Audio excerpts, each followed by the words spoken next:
Hello, I'm going to do a very emotional video again. I'm going to try and hold it together.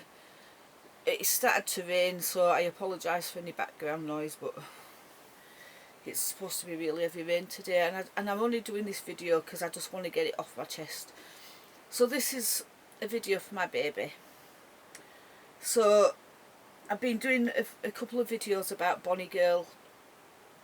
I said that she got diagnosed with cancer and I was going to try and cure her and all the rest, and I couldn't because the little soul just descended so fast over the course of two weeks or so, and she stopped being able to eat or drink and everything else. Now, I know this is a controversial video for some people. Other people would understand.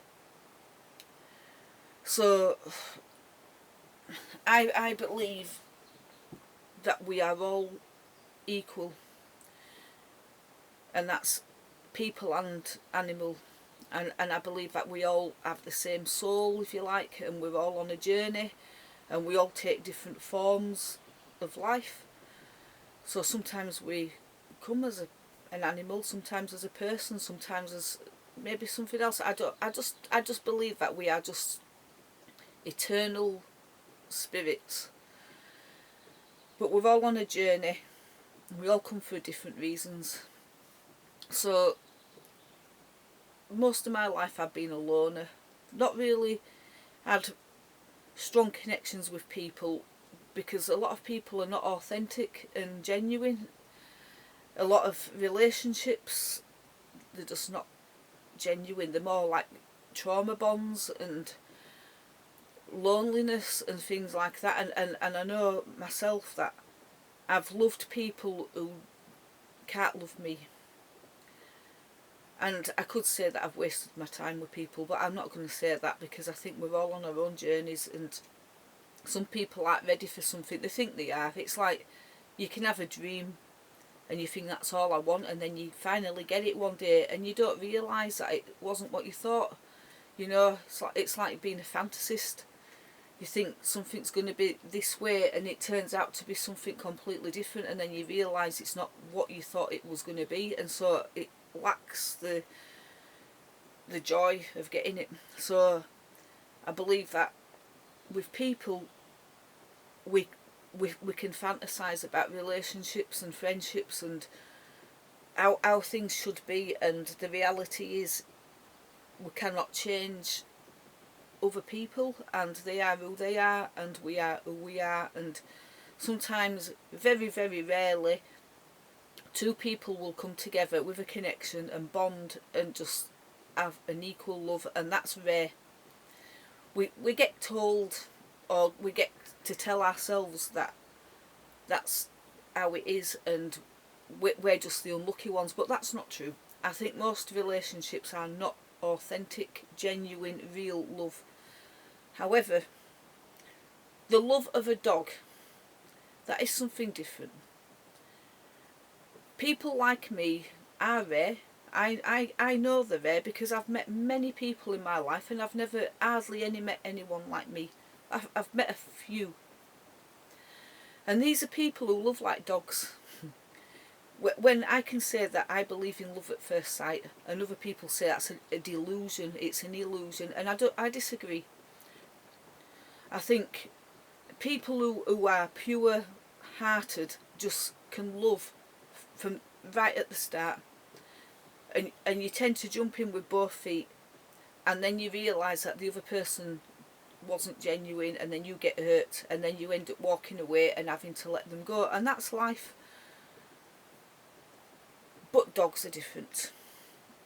They come to us with instant love and instant loyalty, and it doesn't matter what kind of day you're having, how bad you feel, what you look like, they just love us. And if I'm saying this to a dog person, I don't need to say it because you already know what the dogs are like. So I already had Honey Girl. I got Honey Girl when she was 5 weeks old, and it was love at first sight for us both, because I love like a dog. And so do you if you're a dog person. It's just how we're made. And I brought Honey Girl home, and for the first 8 months of her life, she was ruined. Absolutely ruined with love and attention, and I had my family next door the whole time, and she was just loved, and she felt it, and she'd walk around with that little swagger because she knew she was loved and she was special. And then along came Bonnie. So one day I got this notion that I wanted a sister for Honey. I just wanted another dog for Honey more than anything, and I didn't realise the impact that this would have. And I decided that it were better to get a rescue, because if you get a rescue dog, you're saving a life. And I wanted a dog that I could heal. And so there was a lady, and I can't remember her name, I think she was in Wakefield, and she rescued dogs from euthanasia. So she was a really kind lady, and she took them into her house and basically tried to rehome them from her house. And Bonnie was one of them. And I went round to her house one day, and she had about 7 dogs, and they were all rescued from euthanasia. And Bonnie was one of them, and the other dogs were all waggy, tails wagging, all jumping around her because she was a right lovely lady, and they were all like really happy to be with her. But Bonnie was the one in the corner of the room shaking, and she was matted, and she just looked so lost and so scared, and as soon as I saw her, I fell in love with her, instant. And when I looked at her, I saw me, and I thought, that girl's misunderstood. She's not aggressive. She might look aggressive because she's protecting herself, because she's been hurt, and so she needs someone who's going to love her and make her better. And I fell in love with her straight away.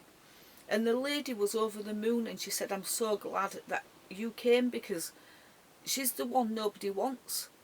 You know, she said, all these other dogs, they're all beautiful and not, they all are.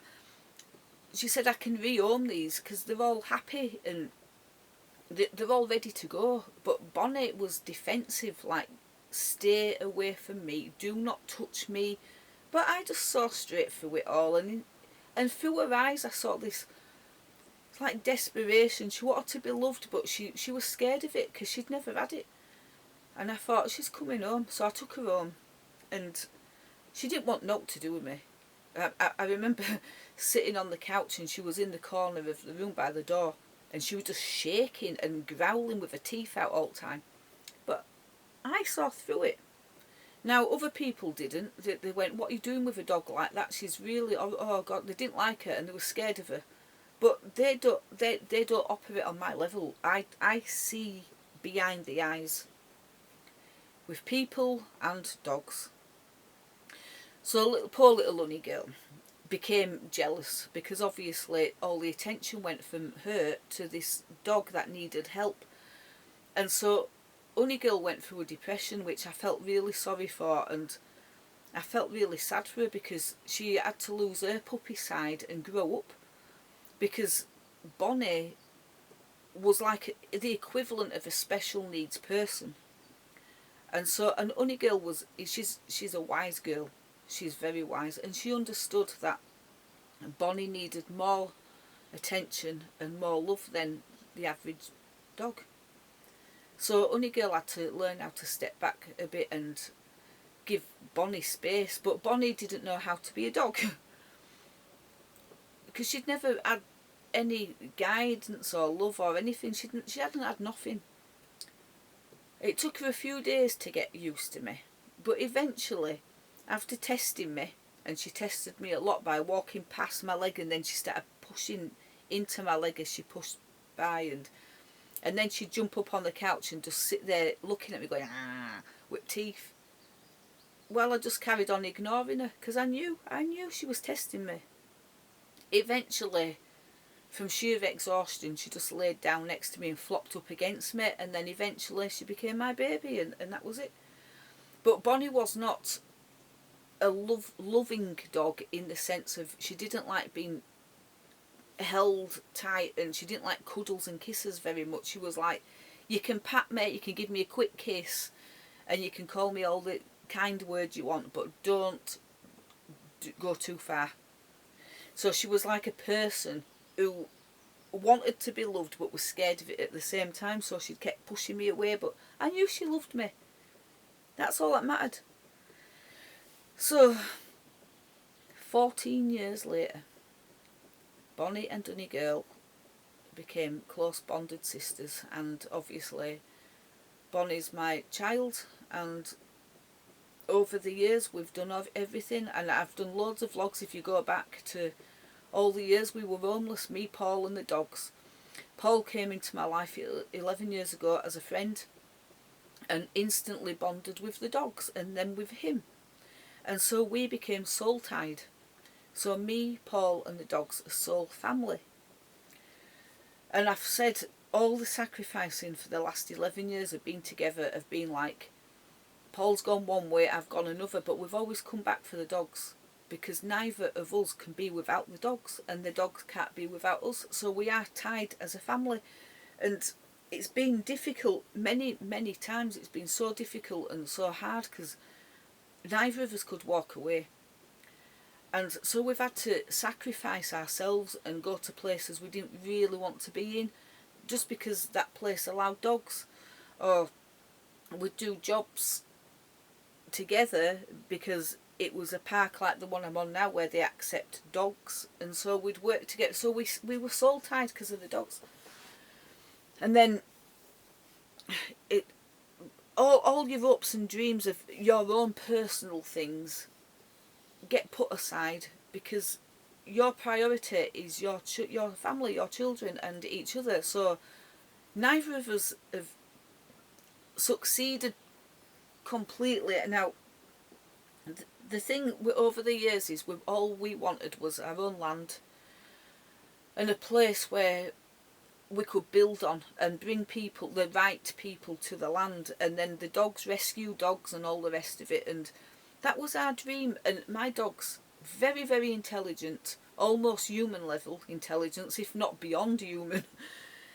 And they understood the stories that we tell them, and we always said, we're going to get you a house. We're going to have a house with a nice garden, and puppies are going to get their own beds and all the rest.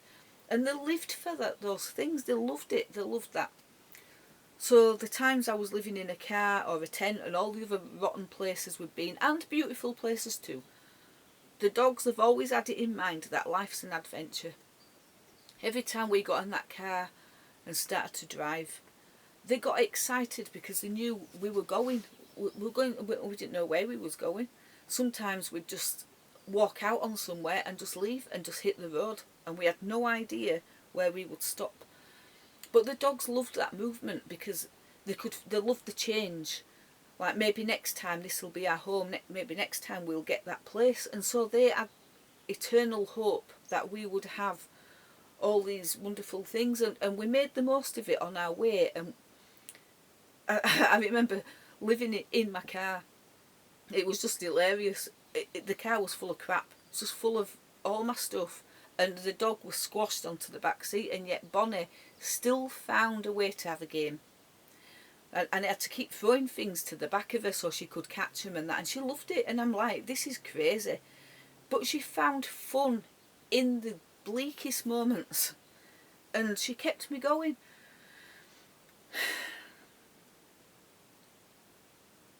A month ago, she got sick. She started limping. She got a lump on her hip. She stopped eating like she used to. The ritual of the Sunday dinner, I love it, and just make a massive portion of Sunday dinner and do this ritual of showing her each vegetable and then cooking it and putting it on a plate. And she lived for it. She lived for it. And then she'd eat it all, a man-sized portion, and then go to Honey Girl and say, are you going to leave me some of yours? And she ate like a man. But she stopped eating. She started losing her appetite, and we knew. Now this is where it gets controversial, because she got diagnosed with cancer, and the vet, and I know other people around will say, well, she should have been euthanized at that point. But we're spiritual people. And the dogs are, we have this understanding that part of life is death, and it's a painful process, and it's like giving birth. You know, a woman goes through the worst pain imaginable, but between those contractions you have moments of total peace and stuff, and then another one comes and peace and that, and then at the end of it you have this beautiful child and a new life. And part of death is similar, it's like that. Now, I bought CBD oil and stuff like that for Bonnie, and I could get it into her ear, rubbing it in like this, and she didn't appear to be in massive pain, to be honest, and I do know she was protected and stuff, but her behaviour changed. And this is a very spiritual thing, and most people, even with dogs, wouldn't understand this, but this is how bonded we were and how close we was. The last 3 days of Bonnie's life, I did a vigil. I stopped working. I was only doing the toilets. I'd say I do 2 hours a day of cleaning, and that's it. And the rest of the time, I was laid with Bonnie. And I knew I was going to give up doing whatever I had to do, because she was my priority. I could feel it drifting away. And she kept coming back. And we'd take her for little walks in a stroller, and a tail would wag and a big smile on her face, because she understood she was going, but she was holding on. So the last few days of being with Bonnie were really special for me, because one of the things that she allowed me to do was just lay with her and hold her, and that's something she'd never have allowed. And she let me kiss her constantly, and just, you know, when you do the nose, that's how the mummies used to kiss them. That's the dog's kiss. And just doing that and stroking her and singing songs and telling her that she was a big brave girl and everything, and I talked her through the end. Now, it was arranged that Paul and the dogs were leaving the park on Sunday. They were going to a home, and the dogs have lived for this home. They were looking forward to it, and he bought them some bedding, and he got it all ready for them, and he said Sunday we can move in, so in the meantime she's with me. And Sunday morning I called Paul and I said, I just don't think she's going to make it much longer. She looked really bright, but she was just not sleeping, and she was just watching me all the time and just kissing me, and I was doing this thing with her. And there were all kinds of signs going on around me, which I won't go into because people think I'm crazy, and I don't care about that, but I could sense them, the spirits coming around us, and I could sense they were coming for her. So we took Bonnie to the Jeep, and he took her to the house. And then about an hour or so later he phoned me up and he said, I think she's going to go today. Do you want to come round and say goodbye? And I said yes. So I went round. I got there about 20 minutes later, and when I walked in I could see she was going, but there was Honey Girl there. Honey Girl was non-reactive, because the other day when we was in here, Honey kept looking at me. Honey looks into my soul and then she's looking at Bonnie and she's saying, Mommy, look, she's not well. And I tried to feed Bonnie and she wouldn't eat, and Honey started to actually cry, because she knew she was losing a sister. She knew. And it was just, you know, I was listening to Honey Girl, and anyway, one of the things we've said is the dogs live for the dream. We're getting a house. So Paula took him to the house, and then she was laid on a new bed with a new bedding, and I went in, and we were stood around her, and she just started to go. But what was, well, I think lovely about it is that the cat that was around her came and sat on the window bottom as she was leaving, and it was just watching her, so you could see what was going on. And then she put her head up twice, like she was like that twice, and then she just fell down and went. That was it, finished. And it was really weird because for the last few weeks I've been grieving, and the grief has got more and more intense up until this point, and just sobbing, crying, constantly crying for it, and then moments of just calm and everything, because I know we're all on a soul journey, and part of it is the letting go. But she gave me the gift when she was leaving me of letting me love her properly, because she'd never allowed anyone to love her like that before. She'd always said, get off, leave me alone, I'm alright, you know. But she gave me that, and that gave me so much comfort. And I know she's gone to a beautiful place. I know she has. I know that when she took her last breath, I could feel it. It's like she was surrounded by spirits, and they came, and she wasn't scared, and she wasn't even in pain. She was protected throughout it all. She was protected, and she went in her way, in her time. And what made it so sweet for me is that I've got that memory of always that she got her house. She got it. And I says to her, you're a good girl, you did it, you got your house. And she was only in it for an hour, couple of hours or whatever, and then she went, but she got it. And that's what she lived for. And when she was with me and Paul was elsewhere sorting things out, she was holding on for him as well, and she got what she wanted, which was for us to be there as a family at the end. So she got us all at the end, all together, all loving her. And I'm so grateful that I had that time with her. That, you know, when you think she had an extra 14 years, she would have been euthanized as a baby because she was abused and hurt by some cruel people. And I just saw that she needed that extra special love, and she got it from me, and I don't feel any guilt or shame or regret, because to love from that pure place is not something everyone gets. There's a lot of hurt people out there, hurt animals, and they don't get it. They'll never find that love, and I feel so sorry, because it's a gift, and not everybody gets it, and she got that gift, but she gave it to me.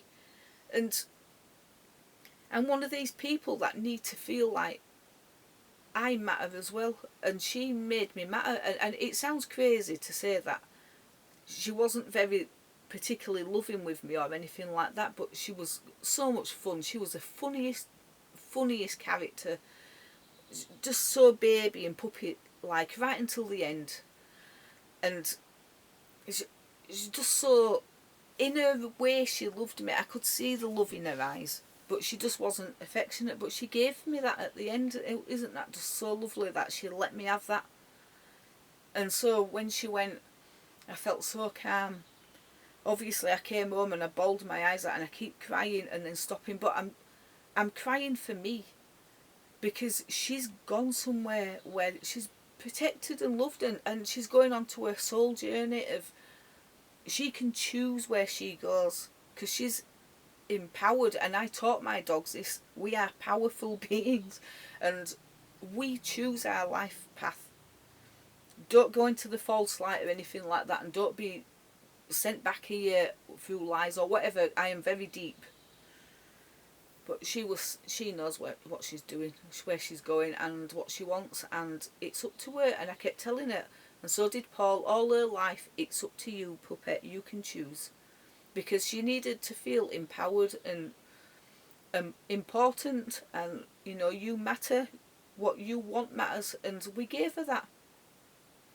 And I've got no absolute regrets, and I'm doing this video for my baby, because I want her to be remembered, not just by me, but I want to brag about her. I want to brag and say, I found something a lot of people don't get, and I found real love. And you know, it was only like a couple of weeks ago I was driving my car on my own, and I started getting all emotional, and I'm saying, why did no one ever love me? And I was talking about a partner, and it never dawned on me. until recently that I have been loved. I've got my family, I've got my friend Paul, I've got my dogs. They love me. Why do you need a partner to love you? Why are you less loved or wanted if you're on your own? And that's a realisation I've only had recently, is that I have been loved. What are you crying for? You know, why are you crying that a man didn't love you like a dog? There's no more love pure than that of a pet. They love you in a way people can't. And if you get that kind of love, you are lucky. And so, why was I complaining about it? And you can get to 100 years old and you're still learning lessons and you're still learning all these things. And that's a recent revelation to me, is that I didn't need it from a man. I got it from my children, I got it from my friend. All the signs that I see. Oh my God, this is weird. Look up the term pareidolia. I have that. Some people call it a magical thinking mind, where you see shapes in stuff like faces and in trees and clouds, even in stuff. I'm just sat talking, looking at my bed, which is crazy, right? And it's like it's purple. It's a purple cover with black squirrels on it and patterns, and I can actually see, and I'm not even joking right now, I can see a dog's face in my pillow, and it's smiling at me, and it's honestly, that's where she rested her head. That's where we had like our last moments in my caravan, right on that spot in my brains, and you'll say, well, that's just crazy, but not to me. I see the signs in everything, and they all mean something, and I'm celebrating my child, little Bonnie girl, and I'm celebrating every minute that I had with her, and no regrets. And I want the whole world to know that I loved her, and I always will.